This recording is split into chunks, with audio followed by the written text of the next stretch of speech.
Hoje vou iniciar a leitura do capítulo 8 do livro Missionários da Luz, de autoria do Espírito André Luiz, psicografado pelo médium Francisco Cândido Xavier. Capítulo 8. Após alguns minutos de conversação encantadora, o irmão Francisco acercou-se do orientador, indagando sobre os objetivos da reunião da noite. Sim, esclareceu Alexandre afável, teremos algum trabalho de esclarecimento geral a amigos nossos, relativamente a problemas de mediunidade e psiquismo, sem minúcias particulares.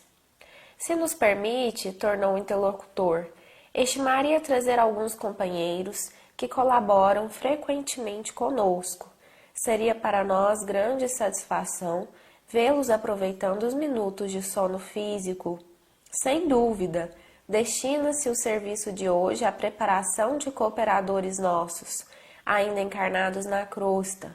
Estaremos à sua disposição e receberemos seus auxiliares com alegria. Francisco agradeceu sensibilizado e perguntou: poderemos providenciar? Imediatamente, explicou o instrutor sem hesitação. Conduza os amigos ao sítio de seu conhecimento. Afastou-se o grupo de socorristas, deixando-me verdadeiro mundo de pensamentos novos.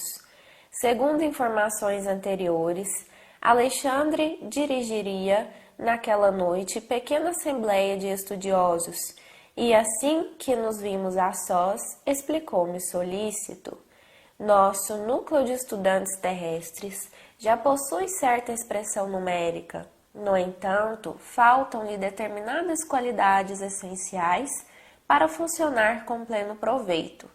Em vista disso, é imprescindível dotar os companheiros de conhecimentos mais construtivos. E como julgasse útil fornecer-me informações pessoais destinadas à minha própria elucidação, acrescentou gentilmente: atendendo às injunções dessa ordem, estabeleci um curso de esclarecimento metódico para melhorar a situação. Nem todos sabem valer-se das horas de sono físico para o incentivo de semelhantes aquisições.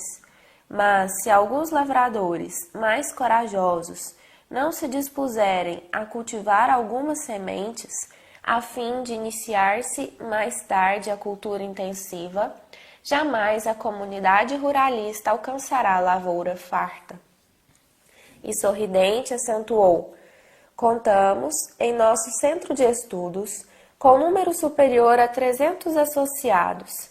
No entanto, apenas 32 conseguem romper as teias inferiores das mais baixas sensações fisiológicas para assimilarem nossas lições. E noites se verificam em que mesmo alguns desses quebram os compromissos assumidos, atendendo às seduções comuns, reduzindo-se ainda mais a frequência geral. Em compensação, de vez em quando, há o comparecimento fortuito de outros companheiros, como ocorre nesta noite, em face da lembrança do irmão Francisco, que nos trará alguns amigos. E os irmãos que comparecem, indaguei curioso, conservam a recordação integral dos serviços partilhados, de estudos levados a efeito e observações ouvidas? Alexandre pensou um momento e considerou: mais tarde, a experiência mostrará a você como é reduzida a capacidade sensorial. O homem eterno guarda a lembrança completa e conservará consigo todos os ensinamentos, intensificando-os e valorizando-os de acordo com o estado evolutivo que lhe é próprio. O homem físico, entretanto, escravo de limitações necessárias, não pode ir tão longe. O cérebro de carne, pelas injunções da luta que o espírito foi chamado a viver, é aparelho de potencial reduzido, dependendo muito da iluminação de seu detentor, no que se refere à fixação de determinadas bênçãos divinas.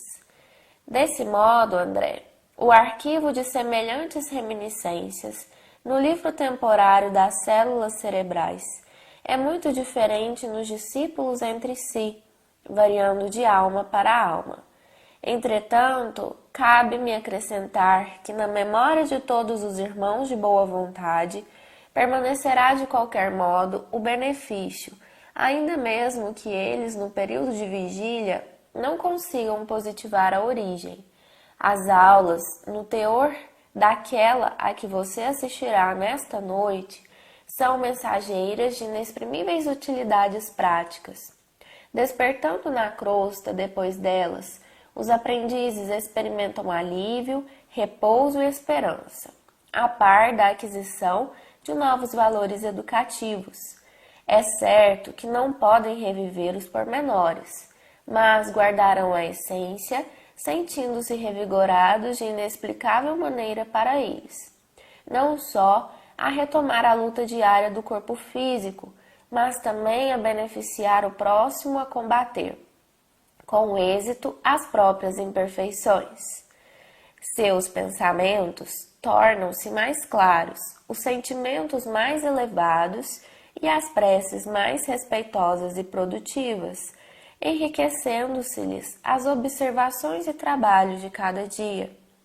É lastimável, disse eu, valendo-me de pausa mais longa, que todos os membros do grupo não possam frequentar em massa as instruções dessa natureza. Seria de extraordinária significação o ato de se congregarem mais de 300 pessoas para os mesmos fins santificantes, recebendo em conjunto sublimes bênçãos de iluminação. Sem dúvida, redarguiu o orientador no otimismo de sempre. No entanto, não podemos violentar ninguém. Toda elevação representa uma subida e toda subida pede esforço de ascensão. Se os nossos amigos não se aproveitam da força que lhes é peculiar, se menosprezam os seus próprios direitos divinos, por olvidarem e por vezes detestarem os sagrados deveres que o Pai lhes confiou, como operar por eles se constitui lei primordial da vida, a realização divina e eterna para cada um de nós? A observação era profunda e indiscutível. A esse tempo, defrontáramos vasto edifício que impressionava pelas linhas modestas, embora transbordantes de luz. Vamos agora ao trabalho, convocou Alexandre resoluto, mas objetei por minha vez. Não se efetuarão as aulas na sede de agrupamento onde se processam os serviços a seu cargo? Se o trabalho, respondeu ele atencioso, fosse puramente consagrado às entidades libertas do corpo material, poderíamos desenvolver os nossos esforços ali mesmo com maior êxito. Mas, no presente caso, devemos atender a irmãos ainda encarnados, que vêm até nós em condições especialíssimas e precisamos aproveitar os recursos magnéticos dos amigos que ainda se encontram igualmente em luta na Terra. E chegados diante da porta de entrada, onde se movimentava grande número de companheiros de nosso plano, o instrutor explicou: temos aqui uma nobre instituição espiritista, a serviço dos necessitados, dos tristes, dos sofredores. O Sagrado Espírito de Família Evangélica permanece vivo nesta casa de amor cristão que o Espiritismo ergueu por intermédio de uma venerável missionária do Cristo. Nossos trabalhos se desdobrarão aqui com mais eficiência relativamente aos fins a que se destinam. Como é interessante, acentuei, o fato de necessitarmos dos ambientes domésticos para instruções aos companheiros encarnados. Sim, comentou Alexandre com elevada sabedoria, você não pode esquecer que grandes ensinamentos do próprio Mestre foram ministrados no seio da família. A primeira instituição visível do cristianismo foi o lar pobre de Simão Pedro, em Cafarnaum. Uma das primeiras manifestações de Nosso Senhor diante do povo foi a multiplicação das alegrias familiares numa festa de núpcias em pleno aconchego do lar. Muitas vezes visitou Jesus as casas residenciais de pecadores confessos, acendendo novas luzes nos corações. A última reunião com os discípulos verificou-se no cenáculo doméstico. O primeiro núcleo de serviço cristão em Jerusalém foi ainda a moradia simples de Pedro, então transformado em baluarte inexpugnável de nova fé. Inegavelmente, todo o templo de pedra, dignamente superentendido, funciona qual farol no seio das sombras, indicando os caminhos retos aos navegantes do mundo. Mas não podemos esquecer que o movimento vital das ideias e realizações baseia-se na Igreja Viva do Espírito, no coração do povo de Deus. Sem adesão do sentimento popular, na esfera da crença viva, no âmago de cada um, qualquer manifestação religiosa reduz-se a mero culto externo.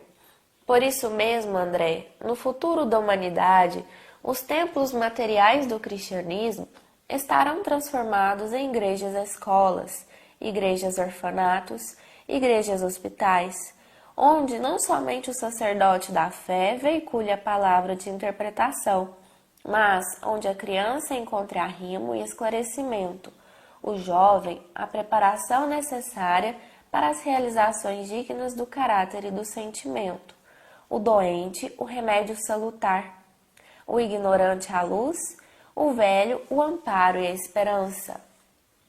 O espiritismo evangélico é também um grande restaurador das antigas igrejas apostólicas, amorosas e trabalhadoras.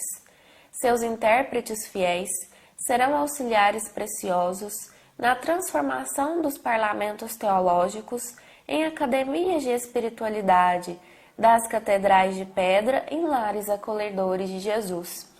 Daria tudo o que estivesse ao meu alcance para continuar ouvindo as encantadoras elucidações do orientador, mas nesse instante transpunhamos o limiar. Verifiquei que faltavam apenas 5 minutos para as 2 horas da madrugada. Pelo grande número de entidades que vieram céleres ao nosso encontro, percebi que havia enorme interesse a respeito da palestra instrutiva da noite. Não se achavam presentes apenas os aprendizes ligados ao esforço de Alexandre, em sentido direto, mas também outros amigos, trazidos até ali por afeiçoados do plano espiritual. Acercou-se de nós, com mais intimidade, pequeno grupo de companheiros, destacando-se um deles que conversou com Alexandre de maneira mais significativa. Ainda não chegaram todos? Indagou o instrutor com interesse afetivo, após trocarem as primeiras impressões. Percebi claramente que se referia aos irmãos encarnados, que deveriam comparecer na cota de frequência do grupo, de que era ele um dos diretores espirituais. Faltam-nos apenas 2 companheiros, elucidou o interpelado. Até o momento, Vieira e Marcondes ainda não chegaram. Urge iniciar os trabalhos, exclamou Alexandre sem afetação. Devemos terminar a tarefa às 4 horas no máximo. E mostrando singular interesse de amigo, acrescentou: quem sabe se foram vítimas de algum acidente? Convém positivar. No espírito de calma decisão, que lhe é característico, recomendou ao auxiliar que lhe prestava informações. Sertório, enquanto vou ultimar algumas providências para as instruções da noite, observa o que se passa. Respeitoso, o subordinado interrogou: caso estejam os nossos irmãos sob a influência de entidades criminosas, como devo proceder? Deixá-los então, onde estiverem, replicou o instrutor resoluto. O momento não comporta grandes conversações com os que se prendem. deliberadamente ao plano inferior. Fim do trabalho, você mesmo providenciará os recursos que se façam necessários. Dispunha-se um mensageiro a partir, quando o orientador, percebendo-me o ardente interesse em acompanhá-lo, acrescentou: se deseja, André, poderá seguir, colaborando com o emissário em serviço. Sertório terá prazer em sua companhia. Agradeci extremamente satisfeito e abracei o auxiliar de Alexandre, que me sorriu acolhedoramente. Saímos. Era indispensável atender um mandado com presteza. Todavia, satisfazendo minha curiosidade, Sertório explicou generoso. Quando encarnados na crosta, não temos bastante consciência dos serviços realizados durante o sono físico.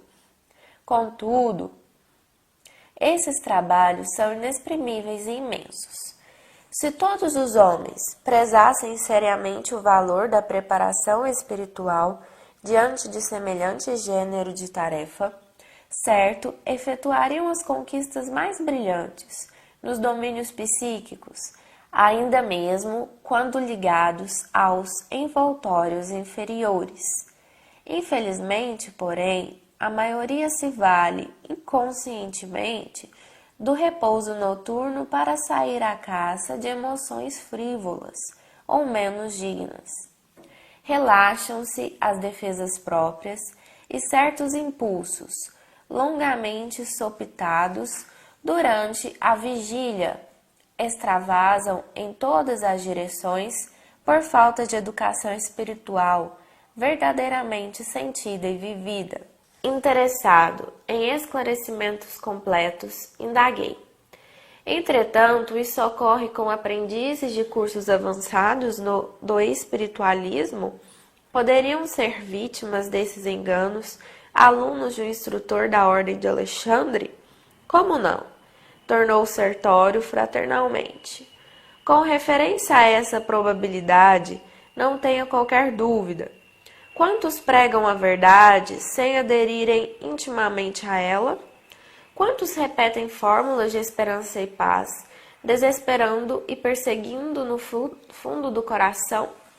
Há sempre muitos chamados em todos os setores de construção e aprimoramento do mundo. Os escolhidos, contudo, são sempre poucos. Completando o pensamento, como a escoimá-lo de qualquer falsa noção de particularismos na obra divina, Sertório acrescentou: e precisamos reajustar nossas definições sobre os escolhidos. Os companheiros assim classificados não são especialmente favorecidos pela graça divina, que é sempre a mesma fonte de bênção para todos. Sabemos que a escolha em qualquer trabalho construtivo não exclui a qualidade, e se o homem não oferece qualidade superior para o serviço divino, em hipótese alguma deve esperar a distinção da escolha.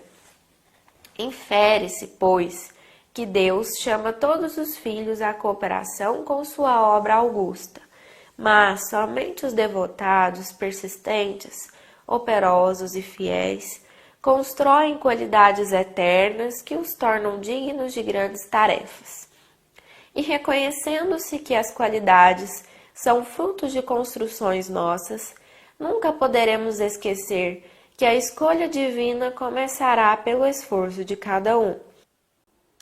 A tese do companheiro era assaz interessante e educativa, mas havíamos atingido o pequeno edifício em frente do qual Sertório se deteve e falou: é a residência de Vieira. Vejamos o que se passa. Acompanhei-o em silêncio. Em poucos instantes, encontrávamos-nos dentro do quarto confortável onde dormia o homem idoso, fazendo ruído singular. Via-se-lhe perfeitamente o corpo perispirítico unido à forma física, embora parcialmente desligados entre si. Ao seu lado permanecia uma entidade singular, trajando vestes absolutamente negras. Notei que o companheiro adormecido permanecia sob impressões de doloroso pavor. Gritos agudos escapavam-lhe da garganta. Sufocava-se angustiadamente, enquanto a entidade escura fazia gestos que eu não conseguia compreender. Sertório acercou-se de mim e observou. Vieira está sofrendo um pesadelo cruel. E indicando a entidade estranha, creio que ele terá atraído até aqui o visitante que o espanta. Com efeito, muito delicadamente, o meu interlocutor começou a dialogar com a entidade de luto. O amigo é parente do companheiro que dorme? Não, não, somos velhos conhecidos. E muito impaciente acentuou. Hoje à noite, Vieira me chamou com as suas reiteradas lembranças e acusou-me de faltas que não cometi, conversando levianamente com a família. Isso, como é natural, desgostou-me. Não bastará o que tenho sofrido depois da morte? Ainda precisarei ouvir falsos testemunhos de amigos maledicentes? Não poderia esperar deles semelhante procedimento, em virtude das relações afetivas que nos uniam às famílias desde alguns anos. Vieira foi sempre pessoa de minha confiança. Em razão da surpresa, deliberei esperá-lo nos momentos de sono, a fim de prestar-lhe os necessários esclarecimentos. O estranho visitante, todavia, fez uma pausa, sorriu irônico e continuou. Entretanto, desde o momento em que me pus a explicar-lhe a situação do passado, informando o quanto aos verdadeiros móveis de minhas iniciativas e resoluções de vida carnal, para que não prossiga caluniando meu nome, embora sem intenção, Vieira fez um rosto de pavor e estão vendo que parece não desejar ouvir minhas verdades. Interessado nas lições novas, aproximei-me do amigo cujo corpo descansava em posição horizontal e senti-lhe o suor frio ensopado os lençóis. Não revelava compreender convenientemente o auxílio que lhe era trazido, fixando-nos com estranheza e ansiedade, intensificando ainda mais os gemidos gritantes que lhe escapavam da boca. Sentindo a silenciosa reprovação de Sertório, o habitante das zonas inferiores dirigiu-lhe a palavra de modo especial. O senhor admite que devamos ouvir impassíveis os remoques da leviandade? Não será passível de censura e punição o amigo infiel que se vale das imposições da morte para caluniar e deprimir? Se Vieira se sentiu no direito de acusar-me, desconhecendo certas particularidades dos problemas de minha vida privada, não é justo que me tolere os esclarecimentos até o fim? Não sabe ele, acaso, que os mortos continuam vivos? Ignorará, porventura, que a memória de cada companheiro deve ser sagrada? Ora essa, eu mesmo já lhe ouvi, em minha nova condição de desencarnado, longas dissertações referentes ao respeito que devemos uns aos outros.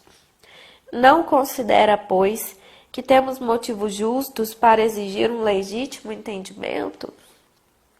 O interpelado esboçou um gesto de complacência e observou. Talvez esteja com a razão, meu caro. Entretanto, creio deva desculpar seu amigo. Como exigir dos outros conduta rigorosamente correta, se ainda não somos criaturas irrepreensíveis? Tenha calma, sejamos caridosos uns para com os outros. E enquanto a entidade se pôs a meditar nas palavras ouvidas, Sertório falou-me em tom discreto. Vieira não poderá comparecer esta noite aos trabalhos. Não pude reprimir a má impressão que a cena me causava, e talvez porque eu fizesse um olhar suplicante, advogando a causa do pobre irmão, quase a desencarnar-se de medo, o auxiliar de Alexandre prosseguiu. reiterar violentamente a visita, cuja presença ele próprio propiciou, não é tarefa compatível com as minhas possibilidades no momento. No entanto, podemos socorrê-lo acordando-o. E sem pestanejar, sacudiu o adormecido energicamente, gritando-lhe um nome com força.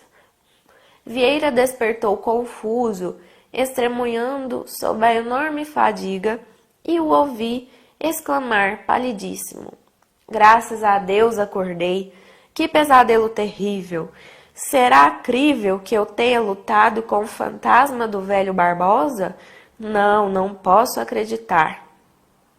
Não nos viu, nem identificou a presença da entidade enlutada, que ali permaneceu até não sei quando. E ao reiterar-nos, ainda lhe notei as interrogações íntimas, indagando de si mesmo sobre o que teria ingerido ao jantar, tentando justificar o susto cruel com pretextos de origem fisiológica. Longe de auscultar a própria consciência, com respeito à maledicência e à leviandade, procurava materializar a lição do próprio estômago, buscando furtar-se à realidade. Sertório, porém, não me proporcionou ensejo a maiores reflexões. Convocando-me ao dever imediato, acrescentou: Visitemos o Marcondes. Não temos tempo a perder. Daí a 2 minutos penetrávamos outro apartamento privado. Todavia, o quadro agora era muito mais triste e constrangedor. Marcondes estava de fato ali mesmo, parcialmente desligado do corpo físico, que descansava com bonita aparência sobre as colchas rendas.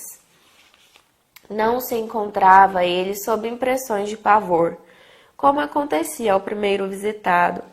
Entretanto, revelava a posição de relaxamento característica dos viciados do ópio. Ao seu lado, 3 entidades femininas de galhofeira expressão permaneciam em atitude menos edificante. Vendo-nos de súbito, o dono do apartamento surpreendeu-se de maneira indisfarçável, mormente fixando o Sertório, que era de seu mais antigo conhecimento.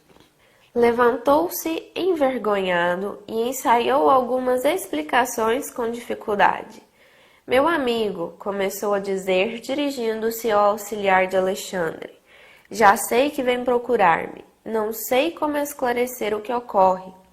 Não pôde, contudo, prosseguir, e mergulhou a cabeça nas mãos como se desejasse esconder-se de si mesmo.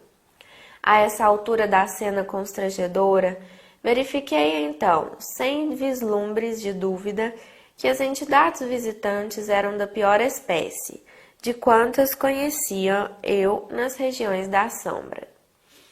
Irritadas, talvez, com o recuo do companheiro, que se revelava triste e humilhado, prorromperam em grande algazarra, acercando-se mais intensamente de nós, sem o mínimo respeito. Impossível que nos arrebatem, Marcondes, disse uma delas enfaticamente. Afinal de contas, vim de muito longe para perder meu tempo assim, sem mais nem menos? Ele mesmo nos chamou para a noite de hoje, exclamou a segunda atrevidamente, e não se afastará de modo algum. Sertório ouvia com serenidade, evidenciando íntima compaixão. A terceira entidade, que parecia reter instintos inferiores mais completos, aproximou-se de nós com terrível expressão de sarcasmo e falou, dando-me a entender que aquela não era a primeira vez que Sertório procurava o sítio para os mesmos fins e nas mesmas circunstâncias. Os senhores não passam de intrusos. Marcondes é fraco, deixando-se impressionar pela presença de ambos. Nós, todavia, faremos a reação. Não conseguirão arrancar-nos o predileto. E gargalhando irônica, acentuava: também temos um curso de prazer. Marcondes não se afastará. Contrariamente aos meus impulsos, Sertório não demonstrava a mínima atenção. As palavras e expressões daquela criatura, porém, irritavam-me. Ao meu lado, o auxiliar de Alexandre mantinha-se extremamente bondoso. A própria vítima permanecia humilde e triste. Por que semelhantes insultos? Ia responder alguma coisa no sentido de esclarecer o caso em termos precisos, quando Sertório me deteve. André, contenha-se. Um minuto de conversação atenciosa com as tentações provocadoras do plano inferior pode induzir-nos a perder um século.